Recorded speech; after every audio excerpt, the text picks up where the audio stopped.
New York was holding its breath because two mafia families had already armed themselves, hitters were in position, money was pulled out of circulation, and every street-level whisper said the same thing. This war was unavoidable, and when it started, it would not stop with the men who caused it. It would spill into restaurants, unions, ports, and neighborhoods that had nothing to do with the original dispute, turning the city into a battlefield that law enforcement would use as an excuse to tear the entire underworld apart. Everyone assumed the outcome would be decided the old way. First blood, then retaliation, then bodies piling up. But that belief was wrong, because the most dangerous move of the night was not a gunshot.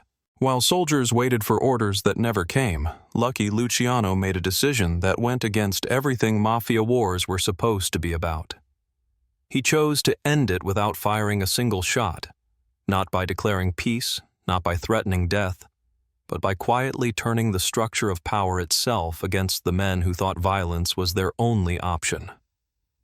By the time the sun came up, the war was already over, not because anyone surrendered publicly, but because continuing the fight had suddenly become impossible. And tonight, we're breaking down how one night, one strategy, and one man shut down a mafia war before history even recorded it. By the time anyone realized how close New York was to disaster, the machinery of violence was already warming up. Because a mafia war does not begin with headlines or funerals, it begins with movement.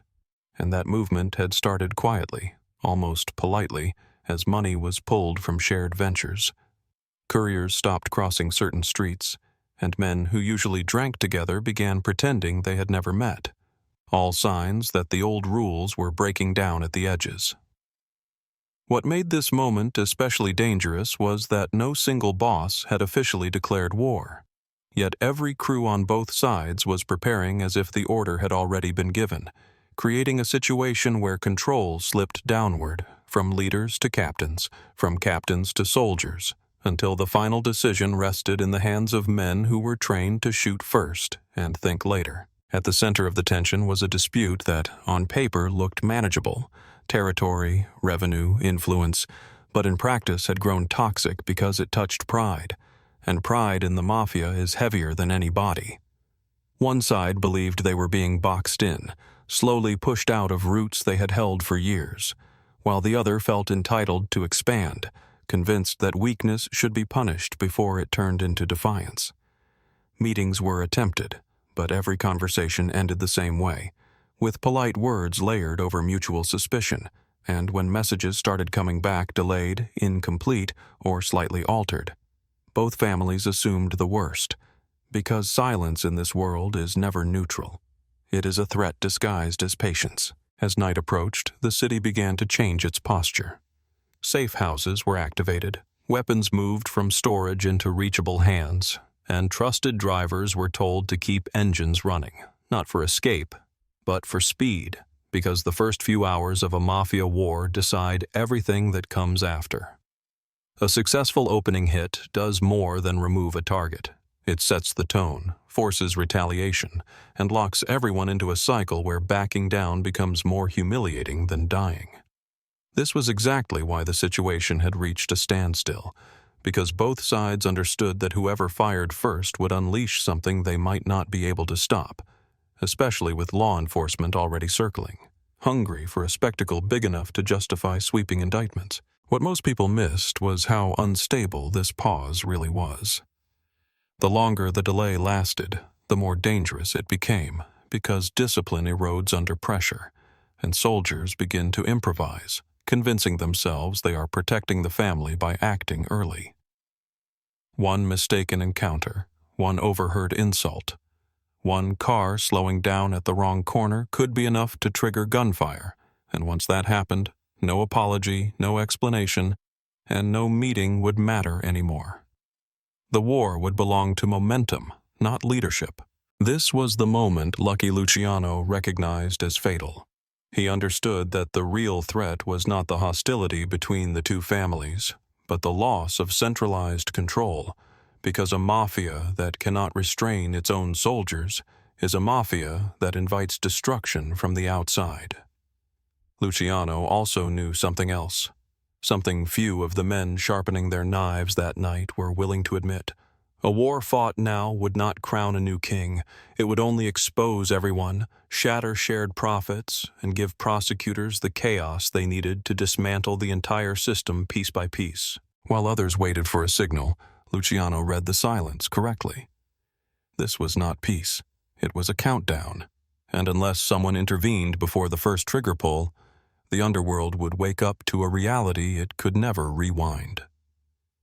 The question was not whether violence would erupt, but whether anyone had the authority and the nerve to stop it without looking weak, without choosing sides, and without spilling blood. Because in the Mafia, ending a war is far harder than starting one, and the cost of doing it wrong can be worse than letting the streets burn. The most dangerous thing about that night was not the number of guns in circulation, but the fact that every gun was waiting. Because once a Mafia war reaches the point where both sides are fully prepared, the first shot becomes less a tactical decision and more a historical accusation.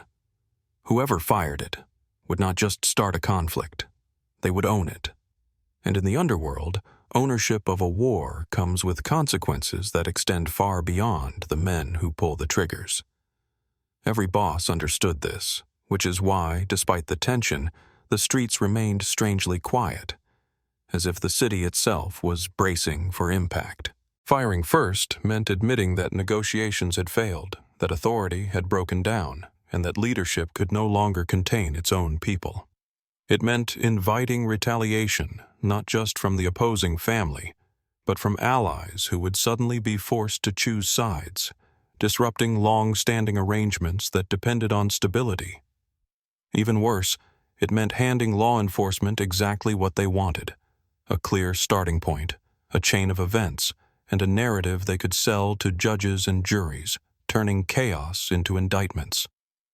A war without a clear beginning is hard to prosecute. A war with a first shot is a gift. This created a paralysis that felt like strategy, but was actually fear disguised as caution.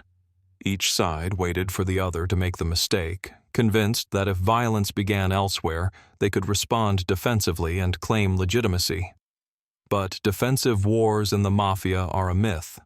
Once blood is spilled, intent no longer matters. Only escalation does. The captains knew this, the bosses knew this, and the soldiers felt it in their bones, even if they lacked the words to articulate it. Waiting became unbearable, because waiting meant trusting that dozens of armed men would remain disciplined under pressure, something history had proven to be unrealistic. As the hours passed, the risk shifted downward. Orders remained vague by design, designed to preserve deniability, but vagueness breeds interpretation, and interpretation breeds mistakes. A soldier who thinks he is about to be hit may decide to strike first to save himself. A driver who believes he is being followed may act before confirming it. In this atmosphere, one bad decision could trigger a chain reaction no one intended, and the higher-ups would be powerless to stop it once it started. What made this stalemate unbearable was the knowledge that even victory would feel like defeat. A family could win on the streets and still lose access to unions, ports, and political protection. Profitable ventures would dry up as partners distanced themselves to avoid association with violence, and the so-called winners would find themselves isolated, surrounded by enemies, and watched closely by authorities. Everyone understood that the old model of war, kill your way to dominance, no longer worked in a city where visibility was high and patience from the outside world was gone. This was the strategic vacuum Lucky Luciano had been waiting for. He knew that when no one dares to move, power does not belong to the man with the biggest army, but to the man who can redefine the cost of action itself. Luciano did not need to threaten anyone with death. The math already terrified them. What they lacked was a framework that allowed them to step back without humiliation, a way to stop the countdown without admitting fear or defeat. By refusing to fire first, both families had unintentionally created the conditions for outside intervention, not from police, not from politicians, but from a figure who could speak to the entire system at once. The silence that night was not peace. It was an opening, and Luciano understood that openings like this do not last. If he did nothing, the war would begin by accident. If he acted too openly, he would be blamed by both sides. To succeed, he would have to end a war without ever appearing to stop it, and that required a kind of power most men in the room did not even recognize until it was already being used against them. While both families remained frozen in their positions, convinced that patience was protecting them, Lucky Luciano was looking at the situation from a distance, not as a feud, but as a system under stress. And what he saw was not balance, but fragility, because the same interlocking relationships that had made the Mafia powerful, shared unions, joint smuggling routes, common political shields, were now the very things that made an uncontrolled war catastrophic. No one on either side was thinking about this, because men preparing for violence rarely think about infrastructure, and yet infrastructure was exactly what would collapse first. Luciano understood that the conflict had already crossed the point where traditional mediation could work. A formal sit-down would look like weakness. A public compromise would humiliate at least one boss, and an imposed solution would breed resentment that would surface later in bloodier ways. The problem was no longer how to resolve the dispute, but how to prevent the dispute from consuming everything around it, and that required shifting the battlefield away from guns and toward consequences that could not be ignored or denied. The blind spot was economic, political, and psychological at the same time. Both families believed that if war came, the damage would be contained between them, that allies would stay neutral, and that profitable operations could be paused and restarted later. Luciano knew this was fantasy. Violence would force everyone to take a side, not out of loyalty, but out of self-preservation, and once sides were chosen, neutrality would disappear. The moment blood hit the streets, bankers would pull back, labor leaders would disappear, and politicians who once took calls would stop answering phones. The war would not just kill men. It would cut arteries. More importantly, Luciano saw that neither family truly wanted to win. They wanted to avoid looking weak. Pride had replaced strategy, and when pride drives decision-making, outcomes become irrational. This gave Luciano leverage, because irrational actors can still be influenced if the cost of their behavior is made unmistakably clear. He did not need to tell them what to do. He needed to show them what would happen if they did nothing different. Fear of death is powerful, but fear of irreversible loss of status, income, and relevance, is often stronger. This insight shaped his approach. Luciano did not position himself as a peacemaker or a judge. He positioned himself as a mirror, reflecting back the future. Each side was racing toward without realizing it. By mapping out how a single shooting would ripple outward, implicating people who had nothing to do with the original dispute, he reframed the conflict from a matter of honor to a matter of survival. In doing so, he offered something rare in the Mafia, a way out that did not require surrender. The brilliance of this strategy lay in its subtlety. Luciano never challenged anyone's authority directly. He did not question their right to defend their interests. Instead, he quietly undermined the assumption that violence was a viable tool in this moment. Once that assumption cracked, everything else followed. Orders could be delayed, meetings could be postponed, and decisions could be reconsidered, all without anyone having to admit fear or defeat. The war began to die not because it was stopped, but because it no longer made sense. By the end of that night, the most dangerous realization began to spread through the underworld. The fight they had been preparing for was not against each other, but against the reality Luciano had exposed.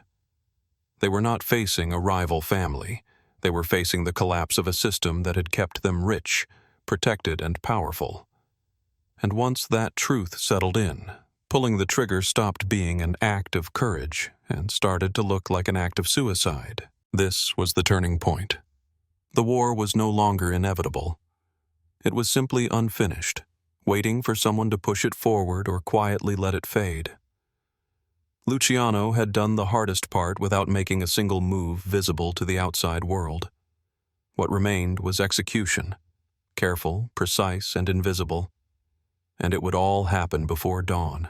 What happened next never looked like an intervention, because lucky Luciano understood that the moment he appeared to be stopping the war, he would become the war's new center of gravity, blamed by both sides if anything went wrong.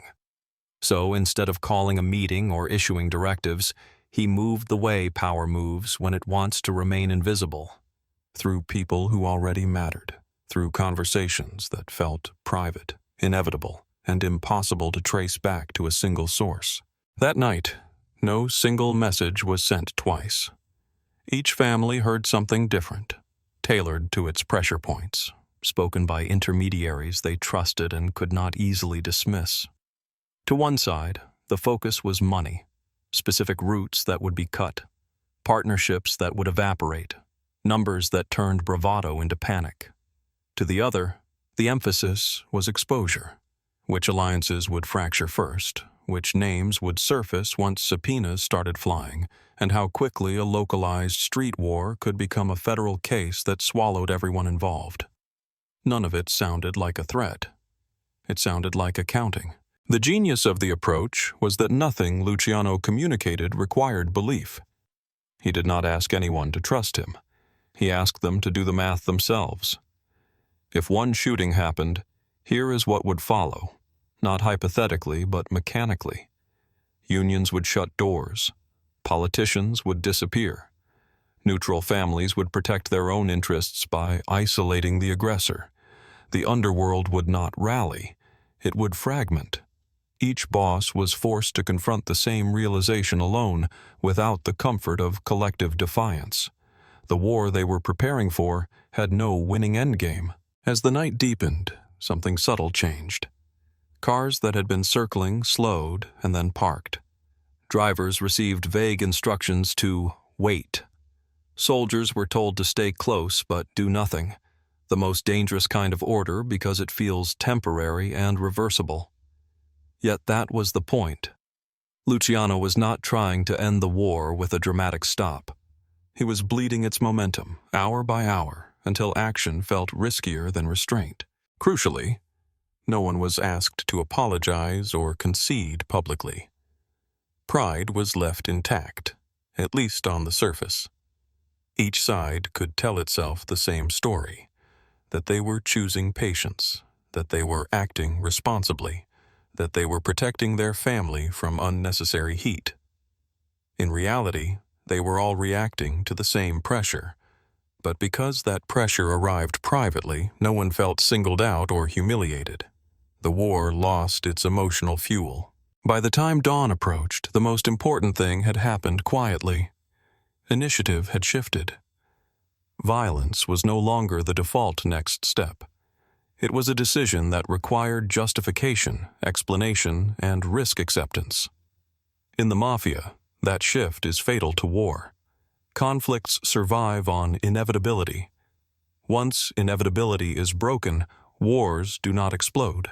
They stall, rot, and disappear into backroom adjustments that never make headlines. When the sun finally came up, New York looked unchanged. No bodies, no sirens, no emergency meetings.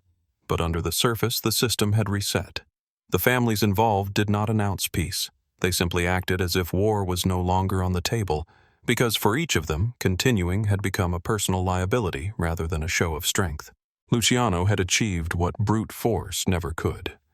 He had allowed every player to believe the outcome was their own choice, even though the structure of choices had been quietly rebuilt overnight. The war did not end with a truce. It ended with silence, the kind that only follows when everyone independently reaches the same conclusion at the same time. By morning, the most unsettling thing about New York was how normal it looked, because in the Mafia, the absence of violence after a night like that is never accidental. It is a result, and everyone who mattered understood it. No emergency sit-down was announced, no public reconciliation staged, and no statement circulated to explain what had happened. Yet every crew behaved as if an invisible line had been drawn, and crossing it would carry consequences far worse than a gunfight. The war did not end with an agreement. It ended with compliance without signatures. One family quietly pulled back from contested territory, not in a way that looked like retreat, but in a way that could be explained as strategic realignment. Routes were temporarily rerouted, collections adjusted, and meetings delayed indefinitely. The other family did not press its advantage. Expansion plans were shelved, crews were told to hold position, and ambitions that had seemed urgent days earlier suddenly lost momentum. On the surface, nothing had changed. Underneath, everyone had accepted new limits. What mattered most was not who gained or lost ground, but who lost the right to escalate. From that day forward, both families understood that any future move toward violence would be read through a new lens, not as strength, but as recklessness. The underworld has a long memory for outcomes, and this outcome rewired expectations. War was no longer the default solution to stalled negotiations. It had become an option of last resort, weighed against consequences that had now been made painfully clear. This shift rippled outward. Neutral families took note, not with admiration, but with relief. Shared ventures resumed without the fear of sudden collapse. Allies who had been preparing contingency plans quietly abandoned them. Even law enforcement, deprived of the bloodshed it needed to justify sweeping action, lost its immediate leverage. The system stabilized, not because it had become safer, but because it had become more disciplined. At the center of it all was Lucky Luciano, who emerged neither as a victor nor as a referee, but as something more durable. The man who had demonstrated that real power did not announce itself. He did not collect tribute, demand loyalty, or rewrite the hierarchy in public. He simply allowed everyone to see what happened when the structure held, and how quickly it could collapse if ignored. From that point on, his influence no longer needed explanation. The true losers of that night were not the families who compromised, but the idea that violence was inevitable. A generation of younger soldiers learned a lesson they would never forget. Pulling the trigger might feel decisive, but it could also erase everything they were fighting to protect. Ambition, once fueled by the promise of rapid ascent through bloodshed, now had to navigate a system where patience and calculation mattered more than brutality. No newspaper ever captured the moment this war died. There were no photographs, no crime scene tape, no courtroom testimony. And yet, within the underworld, the night became a reference point, a quiet warning passed along in fragments and implications. When future disputes threatened to spiral, someone would mention that night, not directly, not in detail, but just enough to remind everyone that wars do not always end with bodies. Some end before they begin, when someone understands the system well enough to make violence unnecessary. That was the night Lucky Luciano proved that the most dangerous move in the Mafia is not to start a war, but to make one impossible. There was never a headline for that night. No police file, no official record that a Mafia war had almost consumed New York and then vanished before dawn. But inside the underworld, everyone remembered it, because it changed the rules without ever announcing new ones. What Lucky Luciano proved was something far more unsettling than brute force, that the most absolute form of control is the ability to decide when violence is no longer allowed to make sense. He didn't save the city out of mercy, and he didn't stop the war out of morality. He stopped it because a system built on profit, protection, and silence cannot survive chaos, and he understood that better than anyone else in the room. From that night on, power in the Mafia was no longer measured only by how many men you could send to die, but by whether you could prevent them from dying at all. Wars would still happen, blood would still be spilled, but never again with the same ignorance of consequence, because the memory of a war that ended without a single shot lingered like a warning. And the real question isn't why that war didn't happen. It's how many others never made the history books. How many explosions were diffused in silence, and how often the fate of an entire criminal world was decided in one quiet night by a man who never had to give an order out loud.